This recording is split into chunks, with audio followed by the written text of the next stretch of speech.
have you all here, and I'm so very beyond excited to talk about this topic, which is how to develop a better self-image.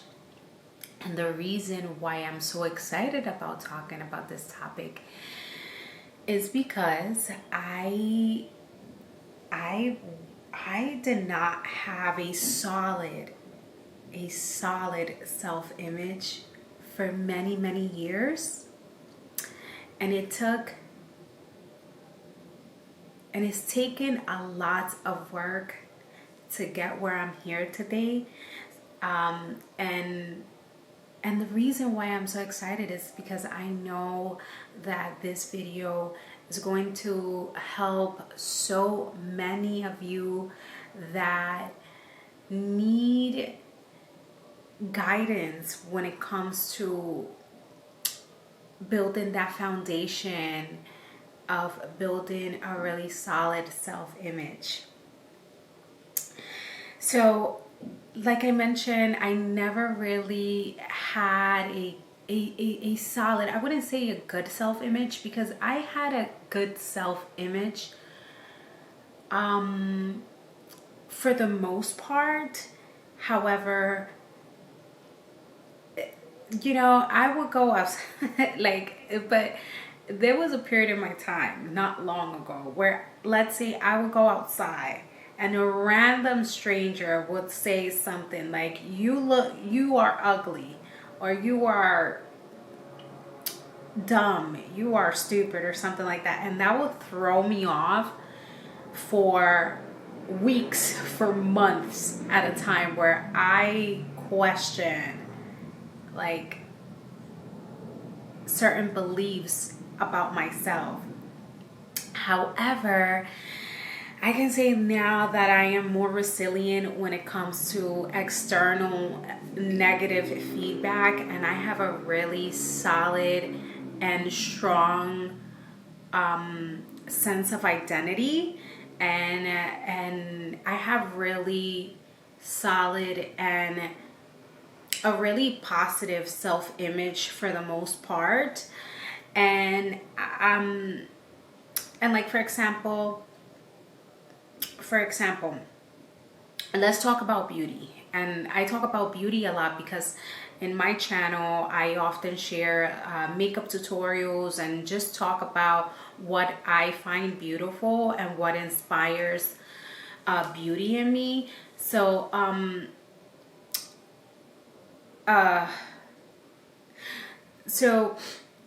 I have a really solid identity in my own beauty, and not only from an external point, because truthfully I do believe that I am a very beautiful person on the outside as well. I absolutely love my features that my ancestors gave me. Hello.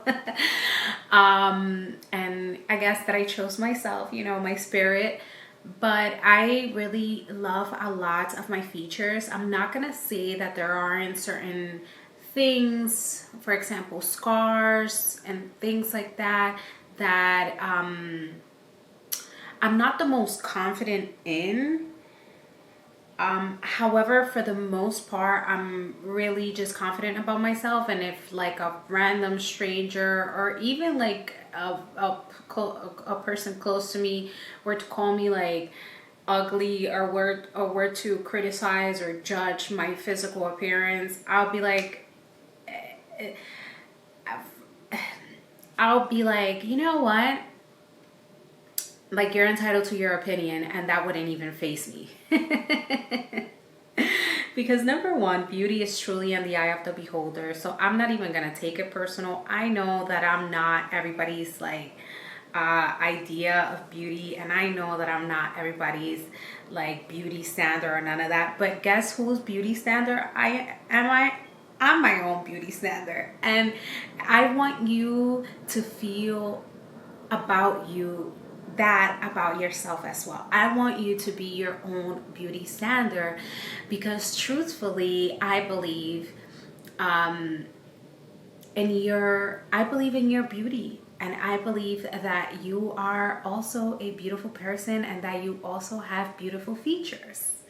So with that being said, I have a theory that I'm not sure scientists have already looked into it, but I have a theory that when we are born, and those first years that we start to see the world and stuff like that, I truly believe that our innate feeling and our innate belief and what we think about ourselves is that we are truly beautiful. I do not think that we are born thinking that we are ugly. I think that that is something that usually gets to be projected by external situations such as society, such as family members, such as community, such as another person. And if it's, if you often come across that same projection, and if you don't have a solid foundation of the self, which is a normal thing when we are children, it is my belief and it is my theory, and I'm thinking about it based on my own experience. I think, that's when that's when you can switch your thought about you being beautiful and just having a really great sense of self-image and like how you view yourself internally and also externally. So I just wanted to bring that up because, again, I think a lot of the things that we are thinking about are not even our own thoughts, or the stories that we're telling ourselves about ourself and our features and our characteristics are not necessarily like from our own experience. And I say this to you, especially if you are like young, if you are in your early 20s, if you are a teenager, even if you are in your 30s as well. So, I'm so sorry, my phone fell, and I'm really scared because yesterday my baby dropped my phone and I had to get a new phone. So that's why I got a little scared because I didn't want to purchase a new phone. Yeah. So let's continue this really important topic, which is your image. Your image, how you view yourself, how you see yourself, how you are experiencing yourself.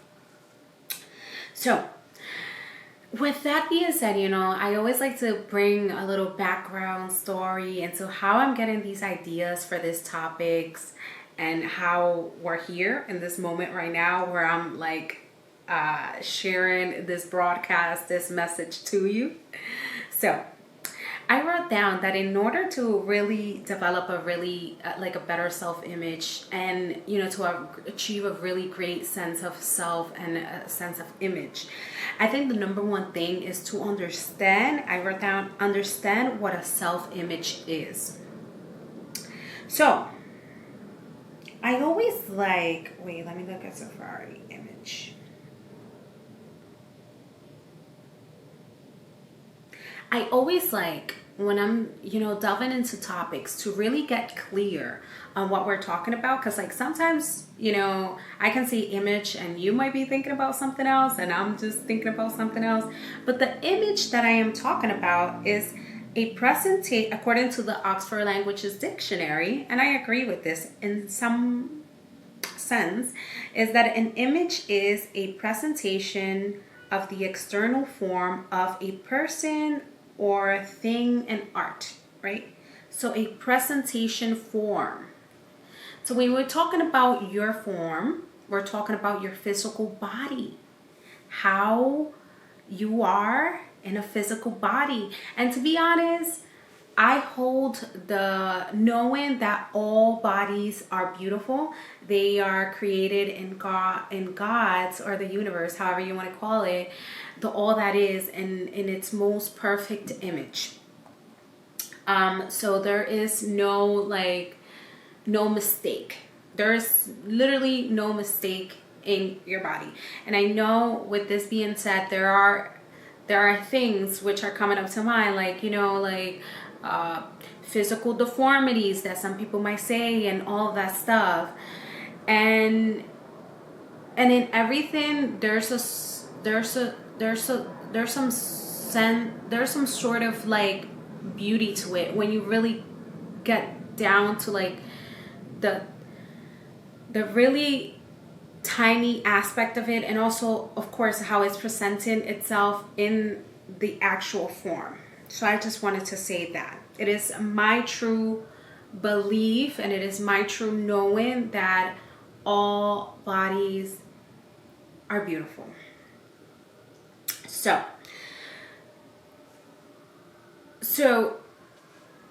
going back to it, self-image.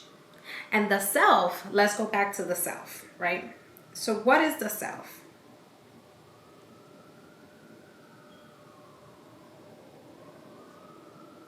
So I always love to talk about the self, because it is when you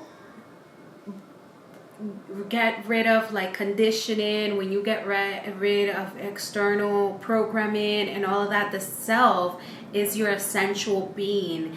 The self contains your soul, and how your soul wants to express itself. So according to the Oxford Languages Dictionary, the self is a person's essential being that distinguishes them from others. So when we're talking about your self-image, is that part of you, that image, sorry, somebody's calling me right now, but it's that image, that part of you that is unique to you, right? And when we're talking about self-image in the external world, is what makes you beautiful. What makes you beautiful about you. I'm sorry, I'm getting distracted. Let me answer the phone. Okay, so we're back. Yeah, so we're in the first part of understanding what the self-image is. And we said that the self is like your uniqueness, what distinguishes you from others. And again, when you get to know yourself, is when you learn to really be fully in your own energy, like who you are in your innermost being, in your core, that it's you, without the projections of other people, without other people's judgments, without other people's like energy stuff, right? It's just who you are in your core, and then the image is how you view yourself. So I hope that you see where we're getting. So now that we understand what the self-image is,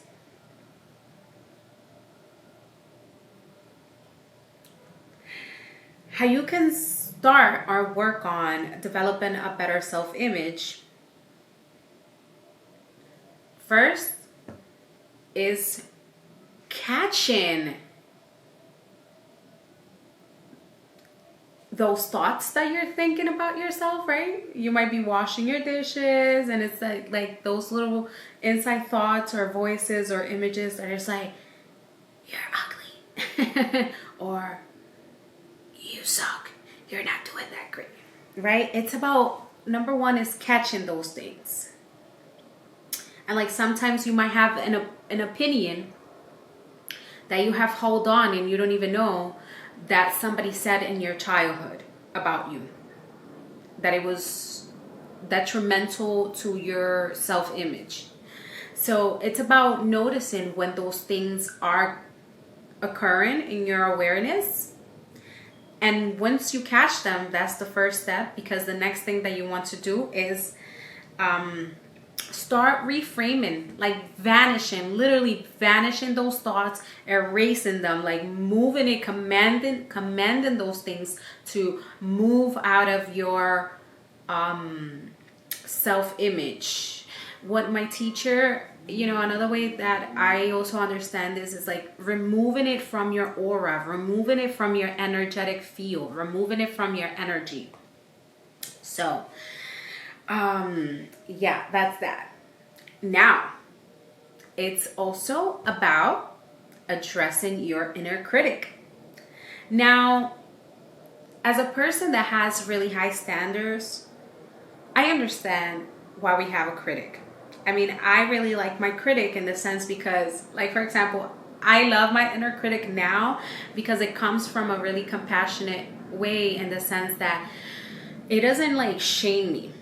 So your inner critic shouldn't always shame you or shouldn't always be like, talking to you in a violent tone or in a tone that is like detrimental. We want to move to a critic which is more expansive, which is going to help you actually move in the better direction. So I just wanted to mention the inner critic in that because I think it's very important. So again, we want to address the way that our inner voice and the way that we are talking about ourselves. And we also want to challenge that. We also want to look for other ways that challenge that as being truth. Because the truth of the matter is that you are not an ugly being. Okay? And your innermost being, and your innermost radiant self, you are not. So those things have to be addressed, and that voice, which oftentimes is not even our own voice, is the voice of the person that made us believe, or the society that made us believe, or the systems that made us believe that we are not worthy, that we are not beautiful, that we are not like smart, intelligent, that we are not capable people, and all of that. Okay? And again, I think there's a difference between you holding yourself accountable in a way that propels you to expand yourself and change yourselves in bigger ways, and another way that is like to dim your light, to like kind of just like make you small and make you like tiny and make you feel like shameful and all of that. And I have to breathe with this because I didn't realize how like in a way how much can this bring up for some of you. So I want you to bring in a lot of compassion. I want you to bring a lot of love to yourself right now, and to really, really, really, really take care of yourself. Okay. So I also want to talk about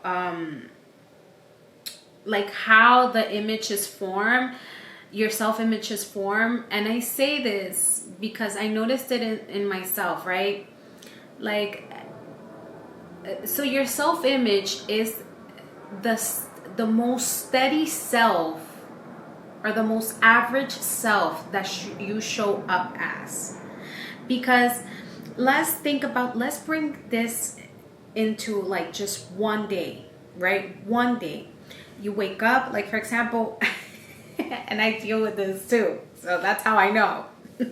But you wake up, like for example, I wake up, I really do my stretching, I stretch myself, I do an aura cleanse, and I'm like ready to go. I notice like my thoughts or like what I'm saying, if I'm like rushing to get the kids ready and all of that. But let's say I start the day great. I'm like, yes, I got this. I got it today. Like, I feel good about myself. I'm killing it and all of that. And then, I would go out in the street, and then I will encounter somebody that grills me, and then all of a sudden I'm like, oh my God, is there like something wrong with me? And then that would affect me my whole day. As you can see, Even though like I had a great start, something happened in the day, and then that just like threw me off, the entire day. So we want to build more resilience to get to a place where we can hold those thoughts and those feelings and that image that we have about ourselves, which is a really great self-image, which is an image about ourselves that is positive, that is capable, that is radiant, that is glowing, that it's beautiful. We want to be able to keep build on that image and be able to carry it throughout the day for as long as possible. And this takes practice. So yeah, this takes practice, and it takes time, and it takes skills, and it takes tool. So you gotta work to bring all of this together. But I also want to say that if you fall off, if you stumble, give yourself compassion, and pick up where you left off. Even if you take 3 steps back, always pick up where you left off. I often say that this is not like a competition, or this is not something for you to win. This is more like a lifestyle. So you got all the time in the world, and that's also something that I want you to know. You have all the time in the world. And with this being said, I'm not saying to postpone it because there's a difference, but that you have all the time in the world to continue to choose that version of yourself, that it's a really positive one, that it's a version of yourself that is expansive, that is loving, that is gracious, that is radiant, that is beautiful. Okay, so we're gonna move to number 2. And I spoke about this a little bit, but I guess I want to span a little bit about this more. So understand the internal aspects of the self-image. So the internal aspects, or what I call the internal aspects, are the emotional body and the mental body. And with the emotional body, I mean, what emotions are you carrying the most throughout the day? And what mental is the mental body, which is the thoughts, ideas, concepts, and all of that. So what concepts, ideas, thoughts are you engaging with and believing about yourself? And let's bring this topic on a daily. I like to do these things on a daily basis, because small habits create big changes, but on a daily basis. So again, understanding the inner world is understanding the mental and the emotional bodies, right? So again, if we are constantly engaging with or we're constantly feeling and then believing that we are the emotions of guilt, shame,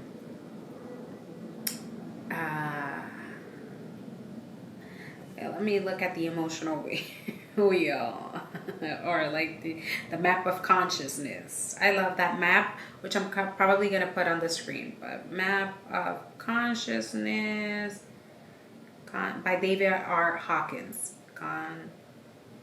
Consciousness. So again, but we're talking about the emotion.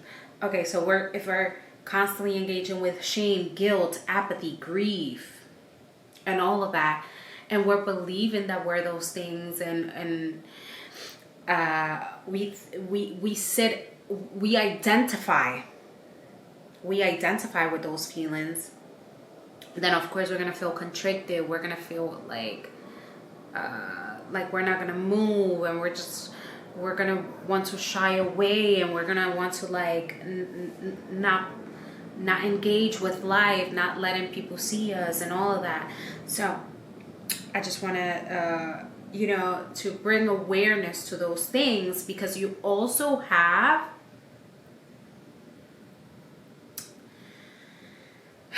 I just want to be a little I just want to be really careful with this because, you know, mental health is a really real issue. And before I move further, I want to also say that also it is important for you to know if therapy is a good choice for you. And I highly encourage therapy. I love therapy. But I just wanted to mention that because FYI, I'm not a mental health professional. I just want to repeat that. But yeah, and don't shame yourself.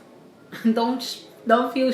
I've heard someone say this, and I smile because it's like we sometimes we just go on a hamster wheel with the same thing, but it's like you're like some people feel shame about feeling shame, and I know because I've felt it myself. So an antidote that I've found for this is to bring in a lot of compassion for yourself, bring in a lot of like love for yourself, and have a lot of like empathy for yourself, and have a lot of like just compassion for yourself. So yeah, I just want you also to understand that. Now we're gonna, after we have all this amazing and juicy information, we're going to talk about some ways that you can practice and make it a ritual so that you can like, I like to say that so that you can like see proof that you're working on this. Like honestly, if this information is already in your consciousness, that's like a big jump and that's a big step. But again, it is important for we to put faith into this, like that this is true and that this is going to work. And again, this is where practices and things that you can do can help you solidify what is already the truth about who you are. So, things that you can do to improve, develop a better self-image. Look after yourself. Now, I know some people do it out of vanity. Some people do it to manipulate, but truthfully, you know, the more that I engage with beauty and specifically with how we beautify the body and the physical body and the external world, the more that I see it as a testament that I'm really committed to the work of like beauty. Because like, for example, I often think about like if I'm gonna come here, be on the camera and talk to you about these things, why not absolutely give it my best?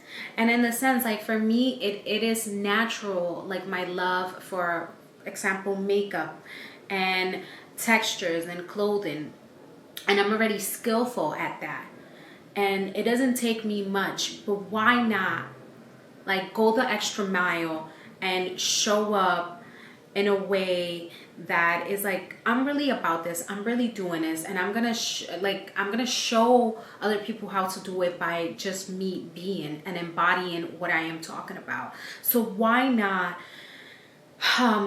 just come here and just like be my best self? Like truthfully, why not come here and be my best self? And with that being said, I'm not saying that you're not gonna find me outside and I'm not gonna like and that you're gonna see me with makeup all the time, because that's absolutely not true. I go, like for example, when I take my kids to school, I go without makeup. I do a little bun and all of that. But again, if I'm committed to this work and if I'm coming up and showing up, why not give it my absolute best? Why not just come and be my best self? And again, I do this because it comes natural to me, because it's easy to me. But for example, if makeup, it's not something that interests you and that you dwell on, and then you don't have to do that. You don't have to put that into practice in order for you to beautify yourself. However, let's talk about honestly hygiene. And hygiene when it comes to your health. For example, brushing your teeth. Like that's really important. Yeah, that's really important. So it's not only just about like having clean teeth and a bright smile, but it's also about like oral health. So like you can you can work on your physical appearance and your self-image from a place of like honoring honoring um honoring something that is sacred, which is your body, and honoring yourself, right? So I just wanted to say that. So I also wanted to talk about, when it comes to this work, like where can you start, right? Where can you start? Okay, where can you start? Where can you start this work? Because there's so many aspects to this work, right? So there's this framework in the coaching community, which is called the Wheel of Life assessment tool. And I haven't really gotten too much into it, and I will probably put a picture of the Wheel of Life assessment tool, which has like attitude, career, finance, personal growth, health, family, relationships, social life. So you can start with like, where do you want to improve or develop a self-image? Like, what part of this of your life is that you're most passionate to work on and to develop, and to bring your most authentic self to it. So again, the Wheel of Life tool is a great tool. Now I want to talk about the role of comparison, because it is something that it is like interwoven in a way within society, which is the role of competition.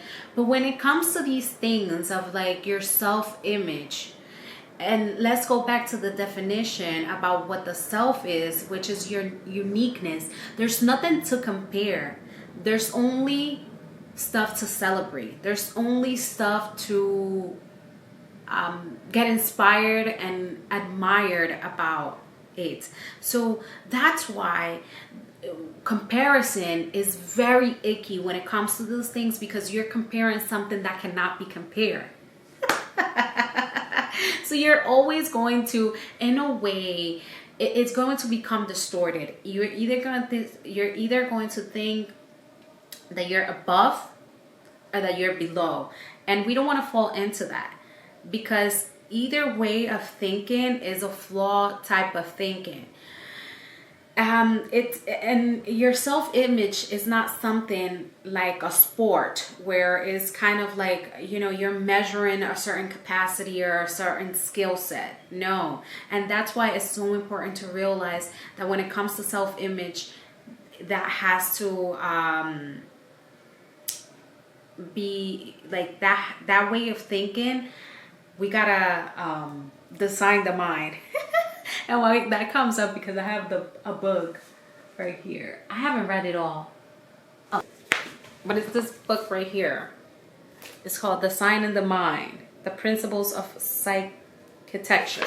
I haven't read it all. I've only read a couple of pages, but I think, it just came to my mind that, again, we just have to redesign the mind. So, I mean, science already tells us, and in my experience as well, through exercise and through learning certain techniques, tools, that you can definitely work on the thoughts that you project from your self-image and the thoughts that you believe in. So again, okay. And the last thing that I want to say about this topic is that this work is not about perfection. This work is not about you being perfect. This work is not about you doing exactly every single thing that I've said in this video.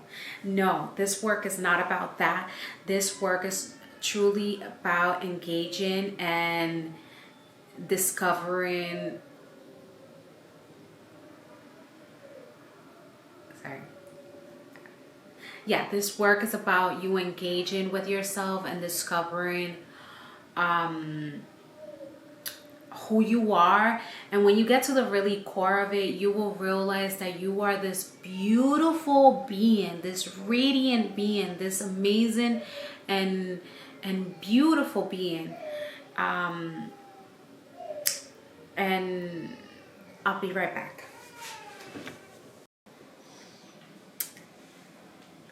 So yes, I lost my train of thought because I had to put my baby back to sleep. She woke up and yeah, I had to take care of her.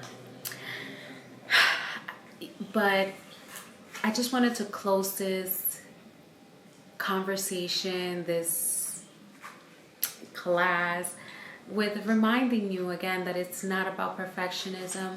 I often find that perfectionism comes from a deep-rooted shame, while having high standards, it's more about the knowing that you can also strive to be better and strive to get better, and in this case to strive to have a great self-image, because having a great self-image in a way is kind of like a basic necessity for you to even feel good as a human being and feel good about who you are as a person, you know, and who you are as a being. So thank you all so much for watching this video. And if you want to work with me in one-on-one sessions, I do have two offerings. One is a beauty service in which I'll kind of be like your own personal, well, we will get together in video, and then I will kind of be your I